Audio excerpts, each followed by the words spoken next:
Story time audio ബുക്സിലേക്ക് എല്ലാവർക്കും സ്വാഗതം. ജോസി വാഗമറ്റ് എഴുതിയ നോവൽ തടങ്കൽ പാളയം തുടരുന്നു. ഭാഗം 10. വിന്നിച്ച, അങ്ങനെയൊക്കെ സംഭവിച്ചു പോയി. പകരം ഞാൻ എന്തും തരാം നിനക്ക്. കഴുമരത്തേന്ന് രക്ഷപ്പെട്ടു പോന്നവനാ ഞാനിങ്ങനെ വന്നില്ലായിരുന്നുവെങ്കിൽ താൻ എനിക്ക് വേണ്ടി എന്തു ചെയ്യുമായിരുന്നു? എന്നെ രക്ഷപ്പെടുത്തുമായിരുന്നോ? എൻ്റെ കുടുംബത്തെ രക്ഷിക്കുമായിരുന്നോ? ഇപ്പോൾ താൻ പുളുത്താന്ന് പറയുന്നുണ്ടല്ലോ. അത് തൻ്റെ ജീവൻ ഞാൻ എടുക്കുമെന്ന ഭയം കൊണ്ടല്ലേടോ? ദേവസിക്കുട്ടിക്ക് ഉത്തരവില്ലായിരുന്നു. അതുകൊണ്ട് ഇനി താൻ എന്നെ രക്ഷിക്കണ്ട. എനിക്കൊന്നറിഞ്ഞാൽ മതി. സെബാനെ ആരാ കൊന്നത്? എനിക്കറിഞ്ഞുകൂടാ. തനിക്കറിയാം. ലക്ഷക്കണക്കിന് രൂപ സെബാൻ തനിക്ക് തരാനുണ്ടായിരുന്നില്ലേ? അത് കിട്ടില്ലെന്ന് മനസ്സിലായപ്പോൾ താനും തൻ്റെ ആൺമക്കളും ചേർന്ന് അവനെ തട്ടി. എൻ്റെ കാലക്കേട് കൊണ്ട് സാഹചര്യ തെളിവുകൾ മുഴുവൻ എനിക്കെതിരായി വന്നു. താൻ ആർക്കും ഒരു സംശയവും തോന്നാത്ത വിധം രക്ഷപ്പെടുകയും ചെയ്തു. അതല്ലേടോ സത്യം? ഞാൻ ചെയ്തിട്ടില്ല വിന്നിച്ച. ക്രിസ്ത്യാനികൾ മരിക്കാൻ നേരത്ത് ചൊല്ലുന്ന പ്രാർത്ഥന തനിക്കറിയാവോ? അറിയാം. എന്നാൽ അത് ചൊല്ലിക്കോ. ഞാൻ 2 മിനിറ്റ് സമയം തരാം. ദേവസിക്കുട്ടി ഭീതിയോടെ നാലുപാടും നോക്കി. ദൂരെ പാലത്തിലൂടെ ഒരു വാഹനം കടന്നു പോകുന്ന വെളിച്ചം കണ്ടു. ആ! ദേവസിക്കുട്ടി ഉച്ചത്തിൽ അലറി വിളിച്ചു. കൊല്ലുന്നേ, ഓടിവായോ, രക്ഷിക്കണേ! ഭ്രാന്തു പിടിച്ചതുപോലെയായിരുന്നു അയാളുടെ അലർച്ച. വിൻസെൻ്റ് കൈ വീശി അയാളുടെ കരണത്തൊന്ന് പൊട്ടിച്ചു. അപ്പോഴും അയാൾ അലറിക്കൊണ്ടിരുന്നു. വിൻസെൻ്റ് അയാളുടെ കോളറിൽ പിടിച്ച് ആറ്റിൻകരയിലേക്ക് വലിച്ചുകൊണ്ടുപോയി. അയാളെ വലിച്ചിഴിച്ച് വെള്ളത്തിൽ കൊണ്ടുചെന്നിട്ടു. പിടഞ്ഞുകൊണ്ടിരുന്ന അയാളെ വെള്ളത്തിൽ കമിഴ്ത്തിക്കിടത്തി അയാളുടെ ശരീരം കാലുകൾക്കിടയിലാക്കി. തലയുടെ പിൻഭാഗത്ത് പിടിച്ച് വെള്ളത്തിലേക്ക് അമർത്തി. അതോടെ അലർച്ച നിലച്ചു. വെള്ളത്തിൽ നിന്ന് കുമിളകൾ പൊന്തിക്കൊണ്ടിരുന്നു. വിൻസെൻ്റ് ദേവസിക്കുട്ടിയുടെ തല വെള്ളത്തിന് മീതെ പൊന്തിച്ചു.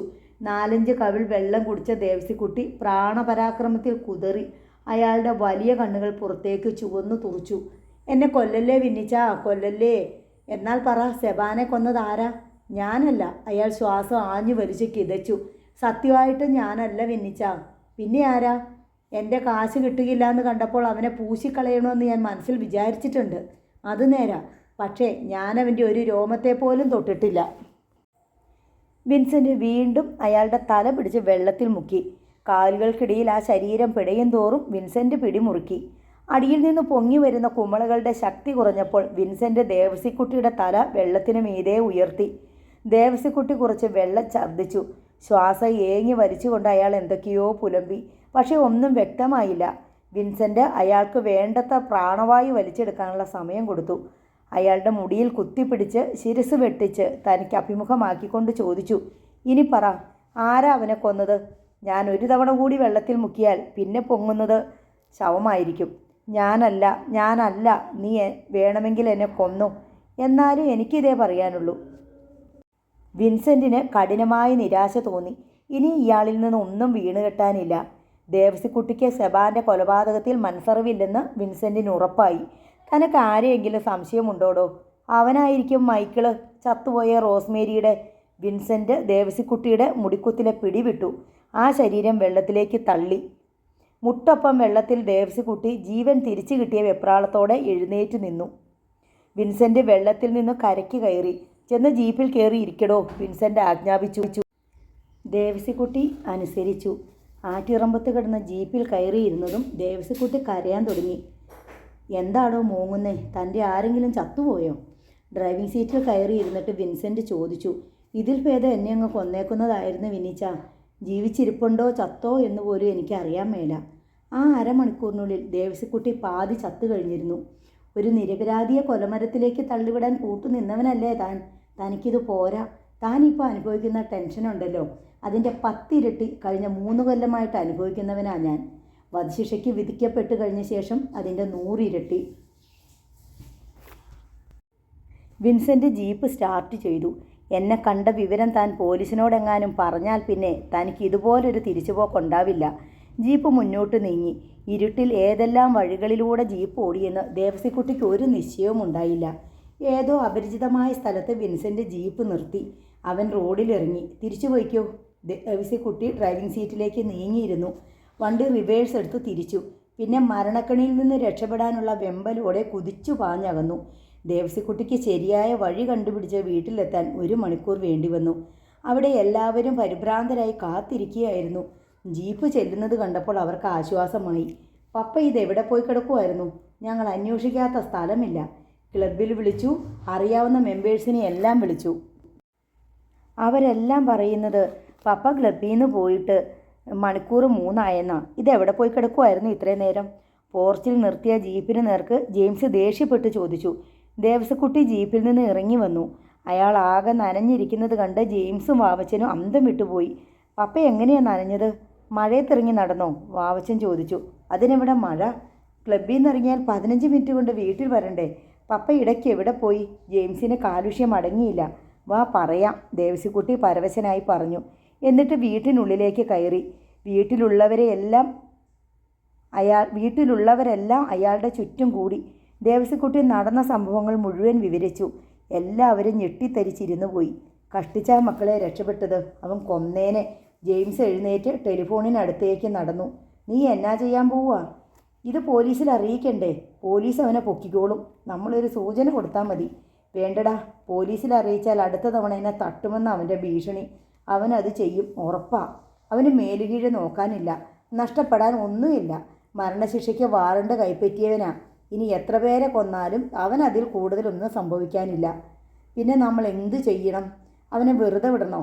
നീ ആ ഫോണിന്ന് തന്നേ. എന്നിട്ട് ഔസേപ്പച്ചനെ വിളിച്ച് വിവരം പറ. വിജിയെ അവൻ വല്ലതും ചെയ്തു കളയുമോന്ന എൻ്റെ പേടി. ദേവസക്കുട്ടി എഴുന്നേറ്റ് ചെന്ന് ജെയിംസിൻ്റെ കയ്യിൽ നിന്ന് ടെലിഫോൺ റിസീവർ വാങ്ങി. റിസീവർ ക്രാഡിലേക്ക് വെച്ചിട്ട് ഔസേപ്പച്ചൻ വിജിയെ നോക്കി. അവൾ മറുവശത്തേക്ക് തിരിഞ്ഞു കിടക്കുകയാണ്. നിന്റെ അപ്പനാ വിളിച്ചത്, കേട്ടോടി പുല്ലേ. ഔസേപ്പച്ചൻ അവളുടെ തോളത്തടിച്ചുകൊണ്ട് ഒച്ച വെച്ചു. നിന്റെ പൂർവ്വകാമുകൻ സന്ദർശിക്കാൻ ചെന്നിട്ടുണ്ടായിരുന്നെന്ന്. നിന്റെ അപ്പനെ അവൻ ആറ്റിലെ വെള്ളത്തിൽ മുക്കിപ്പിടിച്ച് വെള്ളം കുടിപ്പിച്ച് സൽക്കരിച്ചാ വിട്ടത്. കൊല്ലാക്കൊല ചെയ്തതിൻ്റെ വിറയൽ ഇപ്പോഴും മാറിയിട്ടില്ല മൂപ്പർക്ക്. വിജി എല്ലാം കേൾക്കുന്നുണ്ടായിരുന്നു. എങ്കിലും കേൾക്കുന്നില്ലെന്ന് ഭാവിച്ചു. നീയും സൂക്ഷിച്ചോ, നിന്നെ കാണാനും അവൻ വന്നേക്കും. ചതിക്കും വഞ്ചനയ്ക്കും കണക്ക് ചോദിക്കാൻ ഇറങ്ങിയത് അവൻ. വിജിക്ക് അപ്പോഴും പ്രതികരണമില്ല. ഔസേപ്പച്ചൻ കുപിതനായി അവളെ പിടിച്ച് ബലമായി തിരിച്ചു കിടത്തി. ഞാനല്ല, നിന്റെ അപ്പനാ പറഞ്ഞത്. കല്ലിങ്കൽ ദേവസിക്കുട്ടി നിന്നോട് സൂക്ഷിച്ചോളാൻ. അവനെ പാലത്തേൽ കയറ്റിയിട്ട് പാലം വലിച്ചവളല്ലേ നീ? വിജി കണ്ണു തുറന്ന് അയാളെ നോക്കി. അവളുടെ കൺകോളിൽ അവജ്ഞ നുരഞ്ഞു. ഞാൻ ആരെയും പാലത്തേൽ കയറ്റിയില്ല, പാലം വലിച്ചുമില്ല. വിന്നിച്ചൻ എന്നെ സ്നേഹിക്കുകയും വിശ്വസിക്കുകയും ചെയ്തെങ്കിൽ അതിനിരട്ടി ഞാൻ തിരിച്ചു കൊടുത്തിട്ടുമുണ്ട്. കല്ലുപോലെ ഉറച്ചതായിരുന്നു അവളുടെ ശബ്ദം. നായിൻ്റെ മോളെ, നീ കൊടുത്തിട്ടുണ്ടെന്ന് എനിക്കറിയാം. കലിപൂണ്ട ഔസേപ്പച്ചൻ അവളുടെ കവിളത്ത് കുത്തിപ്പിടിച്ചു. കവിളിന് പുറമേ കൂടി അണപ്പല്ലുകൾക്കിടയിലേക്ക് വിരലുകൾ തിരികെ ഇറക്കി. ദുസ്സഹമായ വേദനയാൽ വിജി വാ പൊളിച്ചുപോയി. അവൻ്റെ എച്ചില് തീറ്റിച്ച് എന്നെ പട്ടിയാക്കിയവളല്ലേടി നീ? അയാൾ അവളുടെ മുഖത്ത് തുപ്പി. നോക്കരുത് നീ എൻ്റെ മുഖത്ത്. നിൻ്റെ കണ്ണിലെനിക്ക് കാണാം എന്നെ വെറും ഊച്ചാളിയാക്കിയെന്നുള്ള ഭാവം. നിൻ്റെ കണ്ണ് ഞാൻ കുത്തി പൊട്ടിച്ചു കളയും. അയാൾ അവളുടെ കണ്ണിന് നേർക്ക് ഇടത് കൈയുടെ ചൂണ്ടുവിരലും നടുവിരലും താഴ്ത്തിക്കൊണ്ട് ചെന്നു. വിജി കണ്ണടച്ചു കളഞ്ഞു. ഔസേപ്പച്ചനെ തോൽപ്പിച്ചെന്ന് നീ വിചാരിക്കേണ്ടടി. നീ എന്നെ പട്ടിയാക്കിയെങ്കിൽ നിന്നെ അതിനേക്കാൾ വലിയ കൊടിച്ചപ്പട്ടിയാക്കിയവനാണടി ഞാൻ. ഔസേപ്പച്ചൻ്റെ 23ാമത്തെ പെണ്ണാ നീ. അറിയാവോടി നിനക്ക്? സന്ദർശനത്തിന് വരുമ്പം അവനോടും പറഞ്ഞേക്ക്, കന്നാലി കച്ചവടക്കാരൻ്റെ കിടക്ക പങ്കിടാൻ അവൻ്റെ ചേച്ചി അനുജത്തി തമ്മിൽ മത്സരമായിരുന്നെന്ന്. അങ്ങനെയാണ് ഒരുത്തിക്ക് കളമൊഴിഞ്ഞു പോകേണ്ടി വന്നതെന്നും കൂടി പറഞ്ഞേക്ക്. അറിയാം, വിസ്തരിക്കണ്ട. വിജി പിറുപിറുത്തു. എന്തറിയാമെന്നാ? നിനക്കൊന്നും അറിയത്തില്ല. അറിയാനിരിക്കുന്നതേയുള്ളൂ. ഓരോന്നായിട്ട് ഞാൻ പഠിപ്പിച്ചു തരാം. അയാൾ അവളുടെ ഉദരത്തിനു മീതെ കാൽമുട്ടുകൾ ഊന്നി അവളുടെ മീതേക്ക് അമർന്നു. കഴുകൻ്റെ കണ്ണിലെ മാംസക്കൊതി കണ്ട് അവൾ കുതറി. അയാൾ ഉന്മാദത്തോടെ അവളെ പിടിച്ചടക്കി. അവളുടെ ഉടയാടകൾ വലിച്ചു കീറി. ശവം പോലെ തൻ്റെ ശരീരം വിട്ടുകൊടുത്തിട്ട് വിജി കണ്ണുകൾ അടച്ച് കിടന്നു. ടെലിഫോൺ ശബ്ദിച്ചപ്പോൾ അവൾ ഞെട്ടി കണ്ണു തുറന്നു. ഔസേപ്പച്ചൻ എഴുന്നേറ്റ് റിസീവർ എടുത്തു. ഹലോ ഔസേപ്പച്ചനാ. ഹലോ ഔസേപ്പച്ച, ഇത് ഞാനാ. വിൻസെൻ്റെ സ്വരം കേട്ട് അയാൾ ജാഗരൂകനായി. വിന്നിച്ചനിപ്പോൾ എവിടെന്നാ? കൂട്ടിക്കൽന്ന്. നമ്മുടെ ബേബിയില്ലേ കാവനാടൻ, അവൻ്റെ വീട്ടിൽ നിന്ന്. ആ, മനസ്സിലായി. നീ എങ്ങനെ അവിടെ ചെന്നു പറ്റി? നിൻ്റെ അമ്മായിയപ്പനെ ഞാനൊന്ന് വിരട്ടി, സെബാനെ കൊന്നത് ആരാണെന്ന് ചോദിച്ചോണ്ട്. അയാൾക്കറിയാൻ മേല. ഞാൻ വിചാരിച്ചത് അയാൾക്ക് എന്തെങ്കിലും മനസ്സറിവ് കാണുമെന്നാ. പുള്ളിക്കാരനിപ്പോൾ എന്നെ വിളിച്ച് പരാതി പറഞ്ഞതേ ഉള്ളൂ. ഔസേപ്പച്ച, നീ എനിക്കൊരു ഉപകാരം ചെയ്യണം. ഞാൻ നേരത്തെ പറഞ്ഞ സാധനങ്ങൾ എത്തിച്ചു തരണം. സെൽഫോൺ, പണം, എൻ്റെ ഡ്രൈവിംഗ് ലൈസൻസ്, ഒരു സൂട്ട് കേസ്, പിന്നെ ഞാൻ പറഞ്ഞ വൈറ്റമിൻ ക്യാപ്സ്യൂൾസും. എവിടെ എത്തിക്കണമെന്ന് പറഞ്ഞാൽ മതി, ഞാൻ എത്തിച്ചോളാം. ഇവിടെ എത്തിച്ചാൽ മതി, കാവനാടൻ്റെ വീട്ടിൽ. വളരെ സൂക്ഷിച്ചു വേണം, ആർക്കും സംശയം തോന്നരുത്. ഇല്ല വിന്നിച്ച, അത് ഞാൻ ഏറ്റു. അന്ന് നിൻ്റെ ആഫീസിൽ കിടന്നപ്പോൾ പോലീസ് എന്നെ പിടിക്കേണ്ടതായിരുന്നു. തലനാരഴിക്കാണ് രക്ഷപ്പെട്ടത്. പോലീസ് എങ്ങനെ മണത്തറിഞ്ഞു എന്നാണ് എനിക്ക് അതിശയം. നിന്നെ ആരെങ്കിലും കണ്ടിട്ട് ഒറ്റിയതായിരിക്കും. നിന്റെ ഫോൺ പോലീസ് ടാപ്പ് ചെയ്യുന്നുണ്ടോ? ഏയ് ഇല്ല, ഞാൻ ഒതുക്കത്തിലൊന്ന് അന്വേഷിച്ചിരുന്നു. പക്ഷേ നിന്റെ വീട്ടിലെ ഫോൺ ടാപ്പ് ചെയ്യുന്നുണ്ട്.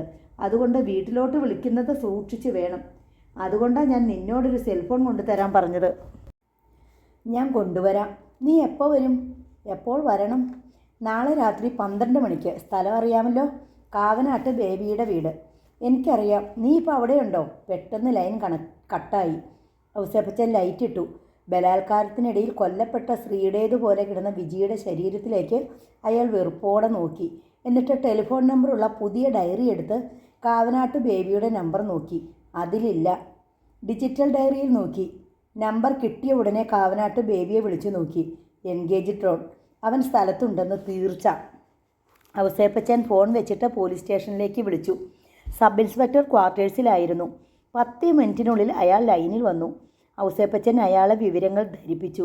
ശശിശങ്കറിന് ഉത്സാഹമായി. ഇപ്പം തന്നെ പോയേക്കാം ഔസേപ്പച്ച. കൂട്ടിക്കലെത്താൻ 1 മണിക്കൂർ മതി. നേരം വെളുക്കും മുമ്പേ അവനെ പൊക്കിയെടുത്ത് ലോക്കപ്പിൽ അടയ്ക്കാം. നാളെ രാത്രി പോരെ സാറേ? പോരാ, നാളെ അവൻ കരുതലോടെ ഇരിക്കൂ. ഇന്ന് രാത്രിയിലാണെങ്കിൽ അവൻ നമ്മളെ ഒട്ടും പ്രതീക്ഷിക്കില്ല. ശരി. ഔസേപ്പച്ചൻ വേഗം ഫോൺ വെച്ചിട്ട് വേഷം മാറി. അലമാരിയിൽ വെച്ചിരുന്ന റിവോൾവർ എടുത്ത് അരയിൽ തിരുകി. കഴിവറുടെ മോളെ, നിന്റെ കാമുകനെ പൊക്കാൻ പോകുക. 1 മണിക്കൂറിനകം ഞങ്ങൾ അവനെ കയ്യാമം വെച്ച് നിന്റെ മുന്നിൽ കൊണ്ടുവന്ന് കാണിക്കാം. കാത്തിരുന്നോടി. ഔസേപ്പച്ചൻ ഫോണിനടുത്ത് വന്ന് ഒരിക്കൽ കൂടി കാവനാട്ട് ബേബിയുടെ നമ്പർ ഡയൽ ചെയ്തു നോക്കി. ഇപ്പോഴും എൻഗേജ്ഡ് ടോൺ തന്നെ. ഡിജിറ്റൽ ഡയറി അലമാരിയിൽ വെച്ച് പൂട്ടി. പോക്കറ്റ് ഡയറി കോട്ടിൻ്റെ പോക്കറ്റിലും വെച്ചു. പോയിട്ട് വരാമടി, ബാക്കി വിശേഷം പിന്നെ. അയാൾ മുറിവിട്ട് ഇറങ്ങി. അല്പസമയത്തിനുള്ളിൽ പോലീസ് സംഘം എത്തി. ഔസേപ്പച്ചൻ പുറത്തിറങ്ങി വീട് പൂട്ടി. തൻ്റെ പുതിയ ടാറ്റ സഫാരി വണ്ടിയിൽ കയറി. ബോഡി ഗാർഡുകളെയും ഒപ്പം കയറ്റി. ഔസേപ്പച്ചൻ്റെ വണ്ടി മുമ്പേ നീങ്ങി. പിന്നാലെ 2 പോലീസ് വാഹനങ്ങളും. ഔസേപ്പച്ചന് മനപ്പാടമാണ് കാവനാട്ട് ബേബിയുടെ വീട്. മുണ്ടക്കയത്തെ വണ്ടി ബ്രോക്കറാണ് കാവനാട്ട് ബേബി. 3/4 മണിക്കൂറിനുള്ളിൽ അവർ കൂട്ടിക്കലെത്തി. കുന്നിൻ ചെരുവിലെ ടാറിങ് പൊളിഞ്ഞ റോഡിൽ അരികു ചേർന്ന ഔസേപ്പച്ചൻ്റെ ടാറ്റ സഫാരി നിന്നു. ഹെഡ്ലൈറ്റുകൾ അണച്ച ശേഷം അയാൾ താഴെ ഇറങ്ങി. റോഡിന് താഴെയും മുകളിലും റബ്ബർ തോട്ടമാണ്. ഔസേപ്പച്ചൻ റോഡിന് താഴെയുള്ള തോട്ടത്തിലേക്ക് നോക്കി. SI ശശിശങ്കർ ജീപ്പിൽ നിന്ന് ഇറങ്ങി വന്നു. സ്ഥലം എത്തിയോ? അയാൾ ഔസേപ്പച്ചനോട് ചോദിച്ചു. ഇവിടെ അടുത്താ. വണ്ടിയുടെ എല്ലാം ഹെഡ്ലൈറ്റ് അണയ്ക്കാൻ പറ. ഔസേപ്പച്ചൻ നിർദ്ദേശിച്ചു. ശശിശങ്കർ പോലീസ് ജീപ്പിൻ്റെ ഡ്രൈവർമാരോട് ലൈറ്റുകൾ അണയ്ക്കാൻ പറഞ്ഞു. ജീപ്പുകളുടെ ലൈറ്റ് അണഞ്ഞു. എഞ്ചിനുകൾ നിലച്ചു. ദാ ആ കാണുന്നതാ കാവനാട്ട് ബേബിയുടെ വീട്. ഔസേപ്പച്ചൻ റോഡിന് താഴേക്ക് കൈ ചൂണ്ടി. നിരയെത്ത റബ്ബർ മരങ്ങൾക്കിടയിലൂടെ ഒരു വീട്ടിലെ വെളിച്ചം കാണാം. അവൻ അവിടെ കാണും, ഉറപ്പാ. അല്ലെങ്കിൽ 2 മണി കഴിഞ്ഞ് ഏത് വീട്ടിലാ വെളിച്ചം? ഔസേപ്പച്ചൻ പറഞ്ഞു. SI ശശിശങ്കർ പോലീസുകാരെ വിളിച്ച് വേണ്ട നിർദ്ദേശങ്ങൾ നൽകി. കാവനാട്ട് ബേബി കൊതിയോടെ ഇലപ്പൊതിയിലെ പെറോട്ടയിലേക്കും ചിക്കൻ ഫ്രൈയിലേക്കും നോക്കി. വിൻസെൻ്റ് കറുമുറെ കടിച്ചു തിന്നുകയാണ്. ഇടയ്ക്കിടെ വെള്ളം നിറച്ച കുപ്പിയെടുത്ത് വായിലേക്ക് കമിഴ്ത്തുകയും ചെയ്യുന്നുണ്ട്. വിൻസെൻ്റ് ഇടയ്ക്ക് ബേബിയെ നോക്കി. കോഴിയുടെ തുടയെല്ല് ഈമ്പിയിട്ട് അവൻ പറഞ്ഞു. സോറി ചേട്ടാ, ചേട്ടന് നാളെ ആണേലും പൊരിച്ച കോഴിയും പൊറോട്ടയും തിന്നാം. എൻ്റെ കാര്യം പക്ഷേ അങ്ങനെയല്ലല്ലോ. കാവനാട്ടു ബേബിയെ കയ്യും കാലും കെട്ടി നിലത്തിരുത്തിയിരിക്കുകയാണ്. വായ്ക്കു മീതെ വീതിയുള്ള ഇൻസുലേഷൻ ടേപ്പ് പൊട്ടിച്ചിട്ടുണ്ട്. ഭക്ഷണപ്പൊതിക്ക് സമീപം പൊട്ടിക്കാത്ത ഒരു പൈൻ്റ് മദ്യം ഇരിപ്പുണ്ട്. മുണ്ടക്കയം ടൗണിൽ നിന്നും കാവനാട്ട് ബേബി അത്താഴത്തിന് വേണ്ടി കരുതിക്കൊണ്ടുവന്ന ഭക്ഷണപ്പൊതിയാണ് ഇപ്പോൾ വിൻസെൻ്റ് ഇരുന്ന് സുഖമായി ചാപ്പിടുന്നത്. വർഷങ്ങൾക്ക് മുമ്പ് ഭാര്യ പിണങ്ങിപ്പോയ ശേഷം ബേബി ഒറ്റയ്ക്കാണ് താമസം. വണ്ടിക്കച്ചവടവുമായി അയാൾ പകൽ മുഴുവൻ മുണ്ടക്കയം ടൗണിൽ കറങ്ങി നടക്കും. രാത്രിയായാൽ കൂട്ടിക്കിലേക്കുള്ള ലാസ്റ്റ് ബസ്സിൽ കയറും. കയ്യിലപ്പോൾ 5 പൊറോട്ടയും 1 ചിക്കൻ ഫ്രൈയും അടങ്ങുന്ന പൊതിയുണ്ടായിരിക്കും. പിന്നെ ഏതെങ്കിലും വില കുറഞ്ഞ ഒരു പൈൻ്റ് മദ്യവും. കൂട്ടിക്കലേക്കുള്ള ലാസ്റ്റ് ബസ്സിൽ കാവനാട്ട് ബേബി ഇല്ലെങ്കിൽ അതിനർത്ഥം ബേബിക്ക് അന്ന് രാത്രി പെണ്ണൊരുത്തി കിടക്ക വിരിക്കാനുണ്ടാകും എന്നാണ്. അങ്ങനെയുള്ള രാത്രികളിൽ ബേബി ഓട്ടോറിക്ഷയിലേ വരൂ. അതും രാത്രി വളരെ വൈകി. ഇന്നും പതിവ് പോലെ ബേബി ലാസ്റ്റ് ബസ്സിന് പോരാനിരുന്നതാണ്. അപ്പോഴാണ് പെരുവന്താനം തങ്കമ്മയെ മാർക്കറ്റിൽ വെച്ച് കണ്ടത്. സെക്കൻഡ് ഷോ സിനിമ തീരുന്നത് വരെ തങ്കമ്മ ബിസിയാണ്. അത് കഴിഞ്ഞാൽ ബേബിയുടെ കൂടെ കൂട്ടിക്കിലേക്ക് പോരാമെന്ന് അവൾ സമ്മതിച്ചു. ബേബി ഗാലക്സിയിലെ സെക്കൻഡ് ഷോ കഴിയുന്നത് വരെ അവിടെ കറങ്ങി നടന്നു. ഒരു ഓട്ടോറിക്ഷ പറഞ്ഞു നിർത്തി. 2 പേർക്കുള്ള പൊറോട്ടയും ചിക്കനും വാങ്ങി. സിനിമ കഴിഞ്ഞിറങ്ങിയ ആളുകൾക്കിടയിൽ ബേബി തങ്കമ്മയെ പരതി, പക്ഷെ കണ്ടില്ല. ടൗണിൽ അങ്ങിങ്ങ് പോയി നോക്കി. വീണ്ടും തിയേറ്റർ വളപ്പിൽ വന്നു നോക്കി. ഒടുവിൽ തങ്കമ്മയെ പ്രായിക്കൊണ്ട് ഓട്ടോറിക്ഷയിൽ കയറി കൂട്ടിക്കിലേക്ക് തിരിച്ചു. വീട്ടിലെത്തി കതക് തുറന്ന് അകത്ത് കയറി പെറോട്ടയും ചിക്കനും മേശപ്പുറത്ത് വെച്ചു. തിരിഞ്ഞു നോക്കുമ്പോഴുണ്ട് വിൻസെൻ്റ് വാതിൽക്കൽ നിൽക്കുന്നു. ഓർക്കാപ്പുറത്തായിരുന്നതുകൊണ്ട് ബേബി ഞെട്ടിപ്പോയി. വിൻസെൻ്റ് സെബാനെ കൊന്നതും ജയിലിൽ പോയതും വധശിക്ഷ കിട്ടിയതും പിന്നെ ജയിൽ ചാടിയതും എല്ലാം ബേബിക്ക് അറിവുള്ള കാര്യങ്ങളായിരുന്നു. കൂടുതലൊന്നും ചോദിക്കാനും പറയാനും നിൽക്കാതെ വിൻസെൻ്റ് ബേബിയെ ബന്ധനസ്ഥനാക്കി. ഇങ്ങനെയായിരുന്നു സംഭവം. വിൻസെൻ്റ് ഭക്ഷണം കഴിച്ച് എഴുന്നേറ്റ് കൈ കഴുകി. എന്നിട്ട് ബേബിയോട് പറഞ്ഞു, നാളെ രാത്രി എനിക്ക് ഇവിടെ ഒരു പ്രോഗ്രാമുണ്ട്. അതുവരെ ചേട്ടൻ എന്നോട് സഹകരിക്കണം. ചേട്ടനെ ഉപദ്രവിക്കാൻ വേണ്ടിയല്ല ഞാൻ വന്നേ. പേടിക്കണ്ട കേട്ടോ. വിൻസെൻ്റ് അഴയിൽ കിടന്ന തോർത്തിൽ കൈ തുടച്ചിട്ട് ഒരു കസേര വലിച്ചിട്ട് ബേബിയുടെ മുൻപിലിരുന്നു. തറയിലിരുന്ന പൈൻ്റ് കുപ്പി എടുത്ത് തിരിച്ചു മറിച്ച് നോക്കിയിട്ട് അവൻ പറഞ്ഞു, ടാങ്കനിക്ക, ഇത് കടുംവിട്ട സാധനമല്ലേ? ഇതിലും നല്ലതൊന്നും ഇല്ലായിരുന്നോ ഏട്ടാ? ബേബി കടപ്പല്ല് ഞെരിക്കുന്നുണ്ടായിരുന്നു. രണ്ടുപേർക്ക് തിന്നാൻ മേടിച്ച പൊറോട്ടയും ചിക്കനുമാണ് അവൻ ഒറ്റയ്ക്ക് തട്ടിയത്. വിൻസെൻ്റ് കുപ്പിയിന്മേൽ ഒട്ടിച്ച ലേബൽ വായിച്ച ശേഷം അത് താഴെ വെച്ചു. ഔസേപ്പച്ചൻ പോയ ദിക്കിലേക്ക് നോക്കി ജനാലയ്ക്കടുത്ത് നിൽക്കുകയായിരുന്നു വിജി. ക്ലോക്കിലെ മണിയച്ച കേട്ടവൾ തിരിഞ്ഞു നോക്കി. 2 മണി. ഔസേപ്പച്ചനും പോലീസ് സംഘവും എത്തുന്നുണ്ടെന്ന് വിൻസെൻറ്റിനെ എങ്ങനെ അറിയിക്കുമെന്ന് ആലോചിച്ചിട്ട് ഒരു മാർഗവും വിജി കണ്ടില്ല. അവൾ അതേപ്പറ്റി ചിന്തിച്ചുകൊണ്ട് വീണ്ടും മുറിയിൽ അങ്ങോട്ടും ഇങ്ങോട്ടും നടക്കാൻ തുടങ്ങി. വിൻസെൻ്റ് ഇപ്പോൾ എവിടെയാണുള്ളതെന്ന് ഒരു നിശ്ചയവുമില്ല. ഏതോ ഒളിത്താവളത്തിൽ നിന്നാണ് ഔസേപ്പച്ചനെ വിളിച്ചതെന്ന് മാത്രം അവൾക്കറിയാം. അവൾ വിൻസെൻറ്റിൻ്റെ സുഹൃത്തുക്കളുടെ ലിസ്റ്റ് ഓർമ്മയിൽ തപ്പിയെടുത്തു. ഔസേപ്പച്ചനാണെങ്കിൽ ലോകമെമ്പാടും സൗഹൃദങ്ങളുണ്ട്. എന്നാൽ വിന്നിച്ചന് വളരെ കുറച്ച് സ്നേഹിതരേ ഉണ്ടായിരുന്നുള്ളൂ. ഔസേപ്പച്ചൻ, സെബാൻ, സ്റ്റാൻസ്ലാവോസ് തുടങ്ങിയവർ. ഒരു പക്ഷേ സ്റ്റാൻസ്ലാവോസിൻ്റെ വീട്ടിൽ നിന്നായിരിക്കാം വിൻസെൻ്റ് വിളിച്ചതെന്ന് അവൾക്ക് തോന്നി. പക്ഷേ എന്തെങ്കിലും ഒരു മുന്നറിയിപ്പ് കൊടുക്കാൻ അവൾക്ക് സ്റ്റാൻസ്ലാവോസിൻ്റെ ഫോൺ നമ്പർ അറിയില്ലായിരുന്നു. കൊടുംചതിയൻ്റെ കുടിലത അറിയാതെ വിന്നിച്ചൻ ഇപ്പോൾ കിടന്നുറങ്ങുകയാവണം. പോലീസ് ചെന്ന് തട്ടി വിളിക്കുമ്പോഴായിരിക്കും ഉണരുക. വീണ്ടും ജയിലിലേക്ക്, തൂക്കുമരത്തിലേക്ക്, അതും ഒരു നിരപരാധി. വിൻസെൻറ്റിന് ഒരു അടയാളം കൊടുക്കാൻ എന്തെങ്കിലും വഴിയുണ്ടോ എന്ന് വിജി തലപുകഞ്ഞ് ആലോചിച്ചു. ടെലിഫോൺ സ്റ്റാൻഡിനടുത്ത് വന്ന് അതിലേക്ക് തന്നെ നോക്കി അവൾ അല്പസമയം നിന്നു. ഔസേപ്പച്ചൻ പോകും മുമ്പ് ആരുടെയോ നമ്പർ 2 or 3 തവണ ഡയൽ ചെയ്തത്. കണക്ഷൻ കിട്ടാൻ അസ്വസ്ഥനായതും അവൾക്ക് ഓർമ്മ വന്നു. പെട്ടെന്നൊരു ബുദ്ധി ഉദിച്ചതുപോലെ അവൾ റിസീവർ എടുത്തു. വലതു കൈയുടെ ചൂണ്ടുവിരൽ റീഡയൽ ബട്ടണിൽ അമർത്തി. ഔസേപ്പച്ചൻ അവസാനം വിളിച്ച നമ്പർ ഫോണിൽ താനെ ഡയൽ ചെയ്തു തുടങ്ങി. സിഗരറ്റ് ഉണ്ടോ ചേട്ടാ കയ്യിൽ? ഒരേമ്പക്കം വിട്ടിട്ട് വിൻസെൻ്റ് ചോദിച്ചു. വാ മൂടി ഒട്ടിച്ച ബേബി തല ഉരുക്കി. വിൻസെൻ്റ് അയാളുടെ പോക്കറ്റിൽ കൈയിട്ട് സിഗരറ്റ് പാക്കറ്റ് എടുത്തു. വിൽസക്കിയെ ചേട്ടൻ വലിക്കത്തുള്ളൂ അല്ലേ? എന്തോന്നോ അതിനുള്ള വരുമാനം. അവൻ സിഗരറ്റ് കൂട് തുറന്നു. അതിൽ നിന്ന് ഒരു സിഗരറ്റ് എടുത്ത് ചുണ്ടുകൾക്കിടയിൽ വെച്ചു. എന്നിട്ട് ബേബിയുടെ പോക്കറ്റിൽ നിന്ന് ലൈറ്റർ എടുത്ത് സിഗരറ്റ് കൊളുത്തി. 4-5 പുക ആസ്വദിച്ച് വലിച്ചു. അപ്പോൾ ടെലിഫോൺ ബെൽ ശബ്ദിക്കാൻ തുടങ്ങി. ആരാ ഈ നേരത്ത്? തൻ്റെ എർത്തുകൾ വല്ലവരും ആണോ? ഫോൺ അറ്റൻഡ് ചെയ്യേണ്ട എന്ന് കരുതി വിൻസെൻ്റ് അനങ്ങാതിരുന്നു. ബെല്ലടിച്ച് തീർന്നു. വിൻസെൻ്റ് ആശ്വാസത്തോടെ മദ്യക്കുപ്പി എടുത്ത് തിരിച്ചും മറിച്ചും നോക്കി. കണ്ണിൻ്റെ ഫ്യൂസ് അടിച്ചു പോകുമോ ഏട്ടാ ഇങ്ങനെ വിഴുങ്ങിയാൽ? അപ്പോഴും ബേബി തല കുലുക്കി. എന്തായാലും ഇതെൻ്റെ കയ്യിലിരുന്നോട്ടെ. ചേട്ടന് എപ്പോൾ വേണമെങ്കിലും കടയിൽ പോയി മേടിക്കാമല്ലോ. വീണ്ടും ഫോൺ ബെല്ലടിക്കാൻ തുടങ്ങി. 4-5 തവണ അടിച്ചപ്പോൾ വിൻസെൻ്റ് എഴുന്നേറ്റ് എന്ന് റിസീവർ എടുത്ത് കാതോട് ചേർത്ത് പിടിച്ച് മിണ്ടാതെ നിന്നു. നിമിഷങ്ങൾ കഴിഞ്ഞപ്പോൾ മറുപുറത്തു നിന്നൊരു സ്ത്രീ ശബ്ദം. ഹലോ ഹലോ വിൻസെൻ്റ് ചോദിച്ചു. വിന്നിച്ചനാണോ അത്? കരളിലൂടെ ഒരു കൊള്ളിമീൻ പാഞ്ഞതുപോലെ തോന്നി വിൻസെൻറ്റിന്. വിജിയുടെ ശബ്ദം. 1000 തവണ തന്നെ കോരി തെറിപ്പിച്ചിട്ടുള്ള സ്വരം. പിന്നെ താൻ വെറുത്തുപോയ സ്വരം. വിൻസെൻ്റ് ശബ്ദിച്ചില്ല. അവൾക്ക് എങ്ങനെ നമ്പർ കിട്ടിയെന്ന് അവൻ ആശ്ചര്യപ്പെട്ടു. താൻ ഇവിടെ ഉണ്ടെന്ന് ഔസേപ്പച്ചൻ അവളോട് പറഞ്ഞുവോ? വീണ്ടും കാതിൽ വിജിയുടെ ശബ്ദം. വിന്നിച്ച, ഔസേപ്പച്ചനെ വിശ്വസിക്കരുത്, ചതിക്കും. വിൻസെൻറ്റിന് ചിരി വന്നു. യാതൊരു എളുപ്പമില്ലാതെ തന്നെ ചതിച്ചവളാണിത് പറയുന്നത്. ഔസേപ്പച്ചൻ 2 വണ്ടി പോലീസുമായി അങ്ങോട്ട് തിരിച്ചിട്ടുണ്ട്. വിൻസെൻ്റ് ഞെട്ടിപ്പോയി. അടുത്ത നിമിഷം ലൈൻ ഡിസ്കണക്റ്റായി. വിൻസെൻ്റ് വേഗം ഫോൺ വെച്ചു. ഔസേപ്പച്ചന് താൻ ഫോൺ ചെയ്തിട്ടിപ്പോൾ ഏതാണ്ട് 1 മണിക്കൂറോളമാകുന്നു. അവൻ വേഗം റിസീവർ വെച്ചു. താൻ ഇവിടെ നിന്ന് രക്ഷപ്പെട്ടു പോവുകയാണെന്ന് പോലീസ് അറിയാതിരിക്കുന്നതാണ് നല്ലത്. വിൻസെൻ്റ് ബേബിയെ കെട്ടിയിരിക്കുന്നിടത്തേക്ക് ചെന്നു. ഒരാൾ അത്യാവശ്യമായി വിളിച്ചിട്ട് ഞാൻ പോവുകയാണ്. നാളെ രാത്രി ഞാൻ വരും. പുറത്തെങ്ങും വെളിച്ചം പരത്തുന്ന ലൈറ്റുകളെല്ലാം വിൻസെൻ്റ് അണച്ചു. എന്നിട്ട് ജനൽ തുറന്നു നോക്കി. കാപ്പിച്ചെടികൾക്കിടയിലൂടെ നിലം പറ്റിയ ടോർച്ചിൻ്റെ പ്രകാശം നീങ്ങുന്നത് അവൻ കണ്ടു. SI ശശിശങ്കറിൻ്റെ കൂടെയുള്ള പോലീസ് സംഘം വീടിൻ്റെ പുറകുവശത്ത് എത്തിയിരുന്നു. ശശിശങ്കറിനോടൊപ്പമായിരുന്നു ഔസേപ്പച്ചനും അയാളുടെ അംഗരക്ഷകരും. മറ്റൊരു സംഘം പോലീസ് ബേബിയുടെ വീടിൻ്റെ വടക്കുഭാഗത്തേക്ക് നീങ്ങുന്നുണ്ടായിരുന്നു. അടുത്ത സംഘം തെക്കുഭാഗത്തേക്ക് ചെന്ന് അടയാളത്തിനായി കാത്തുനിന്നു. വീടിൻ്റെ മുൻവശത്തേക്ക് നീങ്ങിയ സംഘം കിണറിൻ്റെയും കയ്യാലകളുടെയും തടസ്സം മൂലം അല്പം കൂടി സമയമെടുത്തു. നിർദ്ദേശിച്ച പൊസിഷനുകളിൽ എല്ലാവരും എത്തിയെന്നറിഞ്ഞപ്പോൾ SI ശശിശങ്കർ അടയാളം നൽകി.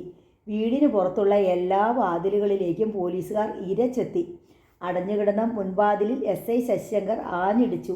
അകത്തു നിന്നൊരനക്കവുമില്ല. ശശിശങ്കർ വാതിലിൽ ആഞ്ഞു ചവിട്ടി. അപ്പോൾ വടക്കുപുറത്തെ വാതിൽക്കൽ നിന്ന് ഒരു കോൺസ്റ്റബിൾ ഓടി വന്നു. അവിടുത്തെ വാതിൽ ചാരിയിട്ടേയുള്ളൂ, അതിലെ അകത്ത് കയറാം. SI ശശിശങ്കർ അങ്ങോട്ട് ചെന്നു. ആ വാതിൽക്കൽ പോലീസുകാർ കരുതലോടെ നിൽപ്പുണ്ട്. ശശിശങ്കർ ആജ്ഞാപിച്ചപ്പോൾ പോലീസുകാർ രണ്ടും കൽപ്പിച്ച് അകത്തോട്ട് കയറി. കാവനാട്ട് ബേബിയെ കയ്യും കാലും കെട്ടി വാ മൂടി ഇരുത്തിയിരിക്കുന്നത് കണ്ടു. പോലീസ് വീടിൻ്റെ ഉൾഭാഗം എല്ലാം തെരഞ്ഞു. തട്ടുപുറത്തും നോക്കി. വിൻസെൻറ്റിനെ മാത്രം കണ്ടില്ല. പോലീസുകാർ കാവനാട്ട് ബേബിയുടെ കെട്ടഴിച്ച് അയാളെ മോചിപ്പിച്ചു. ശശിശങ്കർ ചോദ്യം ചെയ്തപ്പോൾ കാവനാട്ട് ബേബി പറഞ്ഞു, ഒരു 5 മിനിറ്റ് മുമ്പ് വരരുതായിരുന്നോ സാറന്മാരെ? അവൻ ഇവിടെ ഇരുന്ന് പൊറോട്ടയും ചിക്കനും തിന്നുന്നുണ്ടായിരുന്നല്ലോ. നാളെ വരാമെന്നും പറഞ്ഞ് ഇപ്പോഴാണ് അവനിവിടുന്ന് ഇറങ്ങിപ്പോയത്. ഇപ്പോഴോ? ഇപ്പോഴ് 5 മിനിറ്റ് ആയില്ല സാറേ. ഒരു ഫോൺ വന്നു. അത് കഴിഞ്ഞപ്പോൾ ഒരാളെ അത്യാവശ്യമായിട്ട് വിളിക്കുന്നു എന്ന് പറഞ്ഞ് ഒറ്റ പോക്ക്. നിന്നെ ആരാ പിടിച്ചു കെട്ടിയത്? അവൻ തന്നെ. കാവനാട്ട് ബേബി സംഭവം മുഴുവൻ വള്ളി പുള്ളി വിസർഗമിടാതെ വിവരിച്ചു. 2-3 മിനിറ്റിൻ്റെ വ്യത്യാസത്തിൽ തങ്ങളുടെ മൂക്കിന് കീഴിലൂടെയാണ് അവൻ ചോർന്നു പോയതെന്ന് ശശിശങ്കറിന് മനസ്സിലായി. ഔസേപ്പച്ചൻ തിരിച്ച് മുളങ്കരയിലെ വീട്ടിലെത്തിയപ്പോൾ പുലർച്ചെ കോഴി കൂവി. വിജി ഉറങ്ങാതെ കാത്തിരിപ്പുണ്ടായിരുന്നു. ഔസേപ്പച്ചൻ്റെ മുഖം കണ്ടപ്പോഴേ അവൾക്ക് കാര്യം മനസ്സിലായി. ഔസേപ്പച്ചൻ അവളെ തറപ്പിച്ചു നോക്കി. ഞാൻ ഉറങ്ങാതിരിക്കുക, എൻ്റെ പൂർവ്വകാമുകനെ വിലങ്ങ് വെച്ചു കൊണ്ടുവരുന്നത് കാണാൻ. വിജിയുടെ വാക്കുകളിൽ പരിഹാസദ്വരി കലർന്നിരുന്നു. ഔസേപ്പച്ചൻ്റെ കണ്ണുകൾ എരിഞ്ഞു. പൊക്കുമടി അവനെ, ഇന്നല്ലെങ്കിൽ നാളെ. അവൻ്റെ വിളച്ചിൽ അധിക നാളത്തേക്കില്ല. ഔസേപ്പച്ചൻ കിടക്കയിലേക്ക് വീണു. പിറ്റേന്ന് പകൽ മുഴുവൻ കാവനാട്ട് ബേബിയുടെ വീട്ടിൽ പോലീസ് കാവലിരുന്നിട്ട് ഫലമുണ്ടായില്ല. അവരോട് അവിടെ തന്നെ തുടരാൻ ശശിശങ്കർ ആജ്ഞാപിച്ചു. രാത്രി 10:30 മണിയായപ്പോൾ വിൻസെൻ്റ് ഔസേപ്പച്ചനെ ഫോണിൽ വിളിച്ചു. താൻ ഇല്ലാത്തപ്പോൾ വിൻസെൻ്റ് വിജിയുമായി സംസാരിക്കാൻ ഇടയുണ്ടാകരുതെന്നും കരുതി ഔസേപ്പച്ചൻ അന്ന് പുറത്തെങ്ങും പോകാതെ വീട്ടിൽ തന്നെ ഇരിക്കുകയായിരുന്നു. ഔസേപ്പച്ചൻ റിസീവർ കാതോട് ചേർത്തു. ഹലോ പറഞ്ഞതും അപ്പുറത്തുനിന്ന് വിൻസെൻറ്റിൻ്റെ ശബ്ദം കേട്ടു. ഔസേപ്പച്ചനല്ലേ? അതെ, ഞാനാ. വിന്നിച്ചനാണോ? അതെ. നീ എവിടുന്നാ വിളിക്കുന്നേ? ഒരു ബൂത്തിന്ന്. ഏത് ബൂത്തിന്ന്? മുണ്ടക്കയം ബസ് സ്റ്റോപ്പിലേ. നീ മുണ്ടക്കയത്തുണ്ടോ ഇപ്പോഴും? പിന്നെ ഞാൻ എങ്ങോട്ട് പോകാനാ? ഞാനോർത്ത് നീ കാവനാടിൻ്റെ വീട്ടിൽ നിന്നായിരിക്കുമെന്ന്. ഞാൻ ഇന്നലെ രാത്രി അവിടുന്ന് വേറൊരു വഴിക്ക് പോയി. ഇപ്പോഴാണ് മടങ്ങാനെത്തത്. കാവനാടിനെ ഞാനവിടെ കെട്ടിയിട്ടേക്കുക. ഞാൻ ചെന്നിട്ട് വേണം അവന് വാ തുറക്കാനും വല്ലത് തിന്നാനും കുടിക്കാനും. ഓ, അത് ശരി. അപ്പോൾ വിന്നിച്ചൻ ഇനി കാവനാടിൻ്റെ അടുത്തോട്ട് പോകുന്നുണ്ടോ? പിന്നെ പോകാതെ. അതെന്നാ വർത്തമാനാ ഔസേപ്പച്ച? ഇന്ന് രാത്രിയിൽ നമ്മൾ തമ്മിൽ അവിടെ വെച്ച് കാണാമെന്നല്ലേ പറഞ്ഞത്? കാണാം. നീ അങ്ങോട്ട് വരുമല്ലേ? പിന്നെ വരാതിരിക്കുമോ? വരുമ്പോൾ ഞാൻ പറഞ്ഞതെല്ലാം കൊണ്ടുവരണേ. അതെല്ലാം ഞാൻ റെഡിയാക്കി വെച്ചേക്കുക. എപ്പോൾ വരണം? നല്ലപോലെ മഞ്ഞ് വീണിട്ട് മതി. രാത്രി ഒരു 12:30 കഴിഞ്ഞോട്ടെ. ശരി. പാതിരായ്ക്ക് തണുപ്പൊക്കെ സഹിച്ച് ഞാൻ കാരണം വലിയ ബുദ്ധിമുട്ടായി അല്ലേ? നിനക്ക് വേണ്ടി ഞാൻ എന്തും ചെയ്യും. എനിക്കറിയാമടാ, നീയാണ് സ്നേഹിതൻ. വെച്ചോട്ടെ. ശരി. ലൈൻ ഡിസ്കണക്റ്റായി. ഔസേപ്പച്ചൻ വിജിയെ നോക്കി. ഉറങ്ങിയിട്ടില്ല. കൂളായിട്ട് എല്ലാം കേട്ട് കിടക്കുകയാണ്. ഔസേപ്പച്ചൻ അപ്പോൾ തന്നെ ശശിശങ്കറെ വിളിച്ച് വിവരമറിയിച്ചു. 15 മിനിറ്റിനുള്ളിൽ പോലീസ് സംഘം തയ്യാറായി എത്തി. ഔസേപ്പച്ചനും സംഘവും തയ്യാറായി നിൽപ്പുണ്ടായിരുന്നു. ഉടൻ തന്നെ അവർ കൂട്ടിക്കിലേക്ക് യാത്ര തിരിച്ചു. PVC പൈപ്പ് ആയതുകൊണ്ട് പൈപ്പിലൂടെയുള്ള കയറ്റം ദുഷ്കരമായിരുന്നു. വല്ല വിധേനയും വിൻസെൻ്റ് സൺഷെയ്ഡിൽ കൈ എത്തിപ്പിടിച്ച് അതിൽ തൂങ്ങിക്കയറി. അവിടെ നിന്നും ടെറസിലേക്ക് കയറാൻ എളുപ്പമായിരുന്നു. പിൻഭാഗത്തെ ടെറസിൽ വെളിച്ചം തീരെയില്ലായിരുന്നു. വിൻസെൻ്റ് ടെറസിലിരുന്ന് കാതോർത്തു. വീട്ടിനുള്ളിൽ നിന്ന് ഒച്ചയനക്കങ്ങളൊന്നും കേൾക്കാനില്ല. മൈക്കിൾ മാനുവൽ ഇവിടെ തനിച്ചാണ് താമസം. അയാൾ വേറെ കല്യാണം കഴിച്ചില്ലേ? റോസ്മേരി ആത്മഹത്യ ചെയ്തിട്ട് ഇപ്പോൾ വർഷം 3 കഴിഞ്ഞല്ലോ. ബന്ധുക്കൾ ആരുമില്ലേ മൈക്കിളിനോടൊപ്പം? താഴത്തെ പിൻജനാലുകളിലൂടെ നോക്കിയപ്പോൾ വൃദ്ധരായ 2 പരിചാരകരെ മാത്രമേ കാണാൻ സാധിച്ചുള്ളൂ. 1/2 മണിക്കൂറോളം നേരം അങ്ങനെയിരുന്നു. പൊടുന്നനെ ഹെഡ്ലൈറ്റുകളുടെ വെളിച്ചം ടെറസിന് നേർക്കടിച്ചു. കണ്ണഞ്ചിപ്പോയ വിൻസെൻ്റ് വേഗം പിന്നോക്കം മലർന്നു. ഒരു ഫോർഡ് എസ്കോർട്ട് കാർ ഗേറ്റ് കടന്നു വന്നു. അത് പോർച്ചിലേക്ക് അപ്രത്യക്ഷമാകുന്നതും വിൻസെൻ്റ് കണ്ടു. മൈക്കിളിൻ്റെ ബെഡ്റൂം ഏതാണെന്ന് 1 മണിക്കൂറോളം നടത്തിയ നിരീക്ഷണത്തിൽ വിൻസെൻ്റ് മനസ്സിലാക്കിയിരുന്നു. ഏതാനും മിനിറ്റുകൾ കഴിഞ്ഞപ്പോൾ മുറിയുടെ വാതിൽ തുറക്കുന്ന ശബ്ദം കേൾക്കായി. വിൻസെൻ്റ് എഴുന്നേറ്റ് ഭിത്തിയോട് ചേർന്ന് നിന്നു. അകത്ത് ലൈറ്റ് തെളിഞ്ഞു. വിൻസെൻ്റ് കയ്യിലിരുന്ന കത്തി കൊണ്ട് റൂമിൻ്റെ സിറ്റൗട്ടിലേക്കുള്ള വാതിലിൽ അമർത്തി ചുരുണ്ടി. ഇത് പലതവണ ആവർത്തിച്ചു. വാതിലിന് നേർക്ക് വരുന്ന കാലച്ച അയാൾ കേട്ടു. വിൻസെൻ്റ് കൈ ചുരുട്ടി കരുതലോടെ നിന്നു. വാതിൽ തുറക്കുന്ന ശബ്ദം. ഒരു തല പുറത്തേക്ക് എത്തി നോക്കുന്നു. വിൻസെൻറ്റിൻ്റെ മുഷ്ടി മിന്നൽ വേഗത്തിൽ ചലിച്ചു. ചെന്നിക്കിപ്പുറം ചെവിക്ക് മീതെ കുടം കൊണ്ടിടിക്കുന്ന പോലെ ഒറ്റ ഇടി. മുന്നോട്ടാഞ്ഞു നിന്ന ശിരസ് പിന്നോട്ട് മലച്ചുപോയി. ഞൊടിയിടയ്ക്കുള്ളിൽ വിൻസെൻ്റ് അകത്തേക്ക് ചാടിക്കയറി. തലയ്ക്ക് അടിയേറ്റ് ഉലഞ്ഞു നിന്ന ശരീരം അവൻ്റെ ശരീരം ഇടിച്ചു വീണുപോയി. കസേരക്കാലുകളോട് ചേർത്ത് മൈക്കിളിൻ്റെ കാലുകൾ കൂടി കെട്ടിയ ശേഷം വിൻസെൻ്റ് എഴുന്നേറ്റു. ടെറസിലേക്കുള്ള വാതിലും ലോബിയിലേക്കുള്ള വാതിലും അടച്ചു ബോൾട്ടിട്ടു. ജനാലകളും അടച്ചു. അതിനുശേഷം മൈക്കിളിന് അഭിമുഖമായി ഒരു കസേര വലിച്ചിട്ടിരുന്നു. മൈക്കിളിൻ്റെ മേശപ്പുറത്തിരുന്ന സിഗരറ്റ് പാക്കറ്റ് എടുത്തു. ഒരു സിഗരറ്റ് എടുത്ത് ചുണ്ടുകൾക്കിടയിൽ തിരുകി. ലൈറ്റർ തെളിച്ച് കൊളുത്തി. പുക മൈക്കിളിൻ്റെ മുഖത്തേക്ക് ഊതി വീർപ്പിച്ചു. വിൻസെൻ്റ് വിയർപ്പിൽ കുതിർന്നിരുന്നു. മൈക്കിളിനെ കീഴ്പ്പെടുത്താനും ബന്ധസ്ഥനാക്കാനും അവന് കഠിനാധ്വാനം തന്നെ വേണ്ടി വന്നു. എന്നെ മനസ്സിലായോ? വിൻസെൻ്റ് എരിയുന്ന സിഗരറ്റ് ചുണ്ടുകൾക്കിടയിൽ നിന്നും വിരലുകളിലേക്ക് മാറ്റിയിട്ട് ചോദിച്ചു. മൈക്കിൾ അയാളുടെ മുഖത്തേക്ക് സൂക്ഷിച്ചു നോക്കി. പകതിളങ്ങുന്ന കണ്ണുകളുമായി മുന്നിലിരിക്കുന്ന ചെറുപ്പക്കാരനെ അയാൾക്ക് മനസ്സിലായില്ല. എന്നിരുന്നാലും എവിടെയോ കണ്ടു മറന്നതുപോലെ തോന്നുകയും ചെയ്തു. എൻ്റെ പേര് വിൻസെൻ്റ്. പായിപ്പാട്ട് വിന്നി എന്ന് പറഞ്ഞ മുളങ്കരയിൽ എല്ലാവർക്കും അറിയാമായിരുന്നു. മൈക്കിളിൻ്റെ കണ്ണുകൾ മിഴിഞ്ഞു. വായിൽ തുണി തിരുകിയിരിക്കുന്നതിനാൽ മിണ്ടാൻ വയ്യ. അയാളുടെ ചെന്നികളിലൂടെ വിയർപ്പ് ഒഴുകുന്നുണ്ടായിരുന്നു. എണ്ണത്തിൽ ശുഷ്കമായി പോയ ചെമ്പിച്ച ചകിരി തലമുടിക്കിടയിലൂടെ ആസന്നമായ കഷ്ണിത്തിളക്കം കാണാം. തലയും വിയർത്തിട്ടുണ്ട്. വലിയ നെറ്റിമേൽ കുറുകെ 3 ചാലുകൾ തെളിഞ്ഞു കിടന്നു. അയാളുടെ ഉച്ഛ്വാസത്തിൽ നിന്ന് മദ്യത്തിൻ്റെ ഗന്ധം വരുന്നുണ്ടായിരുന്നു. അയാൾ ഒരുപക്ഷെ മദ്യപിച്ചിരുന്നില്ലെങ്കിൽ തനിക്ക് ഇയാളെ കീഴ്പ്പെടുത്താൻ കഴിയുമായിരുന്നില്ലെന്ന് വിൻസെൻ്റ് ഓർത്തു. നല്ലപോലെ ഫിറ്റായിട്ടാണ് വന്നതല്ലേ? വിൻസെൻ്റ് ഇടത് കൈയുടെ തള്ളവിരൽ തൻ്റെ വായുടെ നേർക്ക് കാണിച്ചിട്ട് ഒരാംഗ്യത്തോടെ ചോദിച്ചു. ഇവിടെ വല്ലതും ഇരിപ്പുണ്ടോ? മൈക്കിൾ ഭിത്തി അലമാരിയുടെ നേർക്ക് കണ്ണുകൊണ്ട് ആംഗ്യം കാട്ടി. വിൻസെൻ്റ് എഴുന്നേറ്റ് ചെന്ന അലമാരിയുടെ സ്ലൈഡിംഗ് ഡോർ ഒരു വശത്തേക്ക് നീക്കി. അലമാരിയിൽ സ്കോച്ച് വിസ്കി മുതൽ നാടൻ ബ്രാൻഡി വരെയുള്ള ബ്രാൻഡുകൾ നിരത്തി വെച്ചിരിക്കുന്നത് കണ്ടു. ബിയറൊന്നും ഇരിപ്പില്ലേടോ? ദാഹിച്ചിട്ട് തൊണ്ടയുണങ്ങി. മൈക്കിളിൻ്റെ കണ്ണുകൾ അലമാരയ്ക്ക് കീഴെയുള്ള ചെറിയ ഫ്രിഡ്ജിൻ്റെ നേർക്ക് നീണ്ടു. വിൻസെൻ്റ് ഫ്രിഡ്ജ് തുറന്നു നോക്കി. 8 or 10 വിവിധ തരം ബിയർ കുപ്പികൾ അടുക്കി വെച്ചിരിക്കുന്നു. അതിലൊന്നെടുത്ത് വിൻസെൻ്റ് ഓപ്പണറിന് വേണ്ടി അങ്ങ് നോക്കി. അത് കണ്ടുപിടിക്കാനുള്ള ക്ഷമയൊന്നും അവനുണ്ടായില്ല. അത്രയ്ക്കുണ്ടായിരുന്നു പരവേശം. കുപ്പിയുടെ അടപ്പ് പല്ലുകൾക്കിടയിലേക്ക് തിരികെ വെച്ച് കടിച്ചു പിടിച്ചവൻ വലത്തോട്ട് തിരിച്ചു. അടപ്പ് ഒരു വശം പൊന്തി. പതഞ്ഞു പൊന്തിയ ബിയർ അവൻ്റെ താടിയിലൂടെ ഒലിച്ചു വീണു. അടപ്പ് മാറ്റിയ ശേഷം അവൻ ബിയർ കുപ്പിയുടെ കഴുത്ത് വായിലേക്ക് കടത്തി. ശിരസ് അല്പം മലർത്തി. ഒറ്റ വീർപ്പിന് പകുതിയോളം കുടിച്ചു. തണുത്ത ബിയർ തൊണ്ടയിലൂടെ പതഞ്ഞിറങ്ങുമ്പോഴത്തെ സുഖം ആസ്വദിച്ച് ഒരു കവിൾ കൂടി കുടിച്ചിട്ട് അവൻ ബിയർ കുപ്പിയുമായി വീണ്ടും കസേരയിൽ വന്നിരുന്നു. ഞാൻ നിന്നെ കൊല്ലാനാണ് വന്നിരിക്കുന്നത്. അത് ചെയ്തിട്ടേ ഞാൻ ഇവിടെ നിറങ്ങൂ, വിൻസെൻ്റ് പറഞ്ഞു. ബിയർ കുപ്പി താഴെ വെച്ച ശേഷം അവൻ ചെന്ന് TV ഓൺ ചെയ്തു. റിമോട്ട് എടുത്ത ചാനലുകൾ മാറ്റി മാറ്റി നോക്കി. V ചാനലിൽ തട്ടുപൊളിപ്പൻ മ്യൂസിക്. അതല്പം വോളിയം കൂട്ടിവെച്ചു. വീണ്ടും വന്ന് കസേരയിൽ ഇരുന്ന് ബിയർ കുപ്പി കയ്യിലെടുത്തു. ഞാൻ നിന്റെ വാ മൂടി കെട്ടിയത് അഴിച്ചു മാറ്റാൻ പോവുക. ഒച്ചയിട്ടാൽ ഈ കുപ്പി തിരിച്ചു പിടിച്ച് നിന്റെ തലമണ്ടയ്ക്ക് ഞാൻ ഒറ്റ അടി അടിക്കും. ഒന്നെങ്കിൽ ഈ കുപ്പി തകരും, അല്ലെങ്കിൽ നിന്റെ തല. രണ്ടിലൊന്നും സംഭവിച്ചിരിക്കും. അത്രയും പറഞ്ഞിട്ട് വിൻസെൻ്റ് മൈക്കിളിൻ്റെ വായിൽ കുത്തി തിരികിയിരുന്ന ടവലെടുത്തു മാറ്റി. ആ TVയുടെ വോളിയം അല്പം കുറച്ചാലും വേണ്ടില്ല, മൈക്കിൾ പറഞ്ഞു. ഞാൻ ഇവിടെ കിടന്ന് ഒച്ച വെക്കില്ല. ഒച്ച വെച്ചാൽ അത് കേട്ട് ഓടി വരാനും ഇവിടെ ആരുമില്ല. 2 സെർവൻസ് ഉള്ളതിപ്പം കൂർക്കം വലിച്ച് ഉറക്കമായി കാണും. അയാൾക്ക് കൂസിലൊന്നുമില്ലെന്ന് കണ്ടപ്പോൾ വിൻസെൻ്റ് ജാഗരൂകനായി. അവൻ എളിയിൽ തിരികിയിരുന്ന കത്തിയെടുത്ത് മൂർച്ച പരിശോധിച്ചുകൊണ്ട് പറഞ്ഞു. ഇനി അഥവാ ആരെങ്കിലും ഓടി വന്നാൽ തന്നെ അവർ ഈ വാതിൽ പൊളിക്കുന്നതിന് മുമ്പേ ഞാൻ നിന്റെ കഥ കഴിച്ചിരിക്കും. 1 തവണ വധശിക്ഷ കിട്ടിയവനാ ഞാൻ. ഇനി എത്ര പേരെ കൊന്നാലും അതിൽ കൂടുതലൊന്നും കിട്ടാനില്ല. വിൻസെൻ്റ് കത്തിമുന മൈക്കിളിൻ്റെ താടി കീഴിൽ മുട്ടിച്ചു. മുഖം മേലോട്ട് പൊക്കി. സെബാനെ കൊന്നത് നീയല്ലെന്ന് എനിക്കറിയാം. ഇനി അറിയേണ്ടത് കൊല്ലിച്ചത് ആരെക്കൊണ്ടാണെന്നാ. അത് പറഞ്ഞാൽ നിനക്ക് ലാഭം നിന്റെ ജീവനാ. മൈക്കിൾ അവൻ്റെ കണ്ണുകളിലേക്ക് തന്നെ തുറിച്ചു നോക്കി. എനിക്കിനി ഒന്നും നേടാനില്ല. വിൻസെൻ്റ് കത്തിമുന അയാളുടെ കഴുത്തിൽ അമർത്തി. മാംസത്തിലേക്ക് അല്പം തുളഞ്ഞു കയറിയ കത്തിയുടെ വായ്ത്തലയിലൂടെ ഒരു തുള്ളി ചോര ഒലിച്ചു വന്നു. ഞാൻ നിരപരാധിയാണെന്ന് തെളിയിക്കാനൊന്നും ഇനി എന്തായാലും സാധ്യമല്ല. നീ എന്നോടിപ്പോൾ സത്യം പറഞ്ഞാലും ശരി, കോടതിയിൽ അത് വിലപ്പോവില്ല. തെളിവുകളെല്ലാം തേച്ചു മാച്ച് കളഞ്ഞതുമാണല്ലോ. എനിക്കിപ്പോൾ ഒന്നറിഞ്ഞാൽ മതി, സെബാനെ ആരാ കൊന്നതെന്ന്. കൊന്നവനെയും കൊണ്ട് ഞാനങ്ങ് പോകും. അവൻ്റെ ജീവനെടുത്തിട്ട് മരിച്ചാലും എനിക്ക് സങ്കടമില്ല. ഒരു നിരപരാധിയുടെ ഏറ്റവും വലിയ അവകാശമാണിത്. ആരാണത് ചെയ്തതെന്ന് ഞാൻ പറഞ്ഞാൽ എനിക്ക് എന്താ ലാഭം? കൂസലന്യെ മൈക്കിൾ ചോദിച്ചു. ആ ചോദ്യം വിൻസെൻറ്റിനെ കുഴയ്ക്കുകയും ചെയ്തു.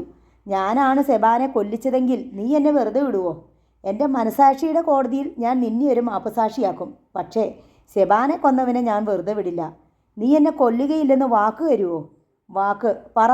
ആരാണ് സെബാനെ കൊന്നത്? എങ്ങനെയാണിത് ചെയ്തത്?